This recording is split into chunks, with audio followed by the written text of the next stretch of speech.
முருகாச்சரணம். கந்தர் அனுபூதி பாடல் 14. கைவாய் கதிர்வேல் முருகன் கழல் பெற்று உய்வாய் மனனே ஒழிவாய் ஒழிவாய் மெய்வாய் விழி நாசியொடும் செவியாம் ஐவாய் வழி செல்லும் அவாவினையே. அனுபூதி நிலை பெறணும்னா என்னென்னலாம் நம்ம பெறணும், எதெல்லாம் நம்ம முயற்சிக்கணும் அப்படின்னு ஒவ்வொரு பாடல்லையாக சொல்லின்னு வரார். போன பாடலில் தத்துனா எது, அந்த உண்மை பொருள்னா எது, அதோட குணம் என்ன அப்படின்னு சொன்னார். இப்போ இந்த பாடலில் சொல்கிறார், அந்த உண்மை பொருளை அடையணும்னா முதல்ல நீ என்ன பண்ணணும், மனத்தை பார்த்து சொல்கிறார்.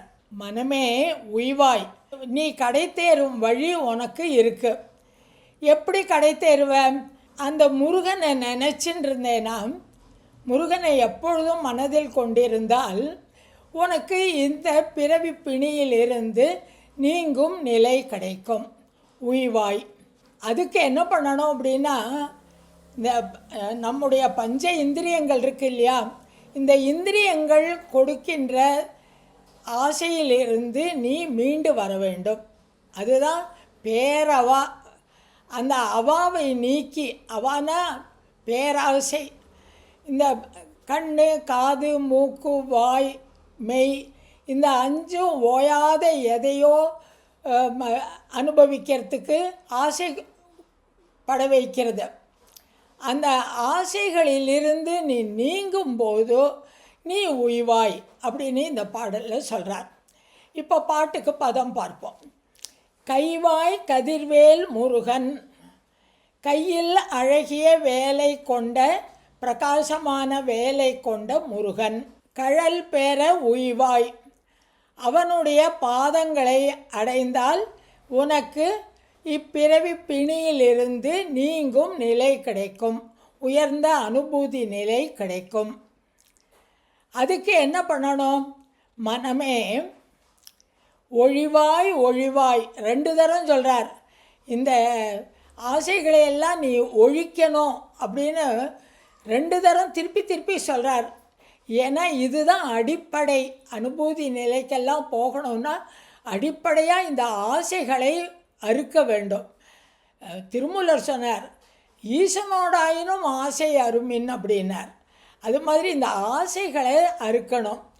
அதுக்கு சொல்கிறார், மெய்னா உடம்பு, வாய், விழி, கண்கள், நாசி, மூக்கு, அதோடு சேர்ந்து செவி, காது.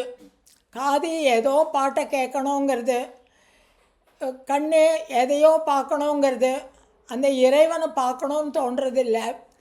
அதே மாதிரி காது, வாய் பேசுகிறது ஏதோ ஊர் வம்பெல்லாம் பேசுகிறோமே தவிர இறைவன் நாமத்தை சொல்கிறதில்ல. இந்த மாதிரி ஆசைகள் ஐவாய் வழி செல்லும் அவாவினையே ஒழிவாய். இந்த பஞ்ச இந்திரியங்களின் வழியாக செல்கின்ற ஆசைகளை வழி செல்லும். பஞ்ச இந்திரியங்கள் நடத்துகிறது. இதை பாரு, இதை கேளு, இதை சாப்பிடு, இதை சொல்லு அப்படின்னு மனசை அந்த பஞ்ச இந்திரியங்கள் வேறு வழியில் அழைத்து செல்லும்போதும் அதெல்லாம் கேட்காத அந்த ஆசையை அறுத்து முருகன் கழல் பெற்று உய்வாய். முருகா, உன் கையில் இருக்கிற வேல் என்று இடைவிடாத அவனை நினைத்து அவனுடைய பாதங்களை பெற இப்பிறவி பிணியிலிருந்து நீங்களாம் அனுபூதி நிலையை பெறலாம் அப்படின்னு இந்த பாடலில் சொல்கிறார். முருகாச்சரணம்.